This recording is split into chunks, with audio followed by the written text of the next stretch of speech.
আমি ডাক টেলিযোগাযোগ ও তথ্য প্রযুক্তি মন্ত্রী মহোদয়ের কাছে জানতে চাই, বাংলাদেশে গ্রাহকরা যদি ব্যাংকে টাকা রাখার পর সেই গচ্ছিত অর্থ চাহিদা মাত্র নির্দিষ্ট চার্জ কর্তনের মাধ্যমে সেই টাকা ফেরত নিতে পারে, তাহলে মোবাইল কোম্পানির কাছে আমরা যারা গ্রাহকরা মোবাইলে টাকা রিচার্জ করি এবং ডাটা রিচার্জ করি, সেই অব্যবহৃত ডাটা এবং মোবাইলের সেই টাকা অর্থাৎ রিচার্জকৃত টাকা ব্যবহার করার পর কিংবা ব্যবহার যদি আমি না করি, তাহলে নির্দিষ্ট মেয়াদান্তে সেই টাকাগুলোর কোনো ফেরত আমরা পাই না। অর্থাৎ সেই নির্দিষ্ট মেয়াদে সেই টাকাগুলো যে কোনো উপায়ে মোবাইল কোম্পানিগুলোর হাতে নিয়ে যায়।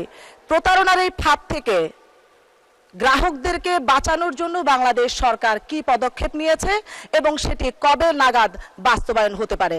ধন্যবাদ মাননীয় স্পিকার। মাননীয় মন্ত্রী। ধন্যবাদ মাননীয় speaker. It's a very relevant questions. Actually আমরা বিটিএসসির মাধ্যমে আমরা কয়েকবার যারা অপারেটর আছে তাদের সাথে কথা বলেছি। বিশেষ করে আমরা প্যাকেজ কিনি, 7 দিনের প্যাকেজ বা 15 দিনের প্যাকেজ। দেখা যায় আমার টাকা শেষ হয়নি কিন্তু দিন শেষ হয়ে গেছে, টাকাটা কিন্তু ওরা নিয়ে নেয়। কিন্তু এখান থেকে আমাদেরকে বেরিয়ে আসার জন্য আমরা যারা অপারেটর তাদের সাথে কথা বলেছি, আমরা বিটিএসসির সাথে কথা বলেছি, আমাদের রেগুলেটরি কমিশন যেটা আছে। আর তাছাড়া আরেকটা আছে ড্রপ, কল ড্রপ, এটা নিয়েও কথা বলেছি আমরা। আমরা আরও অধিকতভাবে কথা বলতে হবে, আমাদের অপারেটরদের সাথে বসতে হবে, কারণ তাদের কিছু বিজনেস পলিসি আছে যার জন্য অনেক সময় তাদের নানা রকম এক্সকিউজ দেয়, তারা যে এই জন্য আমরা করতে পারছি না।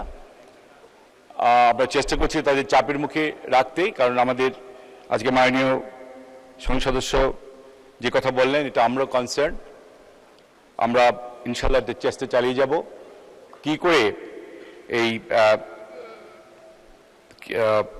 কি বলে এটাকে প্রবলেম থেকে বেরিয়ে আসা যায়। এটা আমরা নিশ্চয়ই আমরা চাপে রাখবো যারা অপারেটর আছেন। ধন্যবাদ মাননীয় স্পিকার।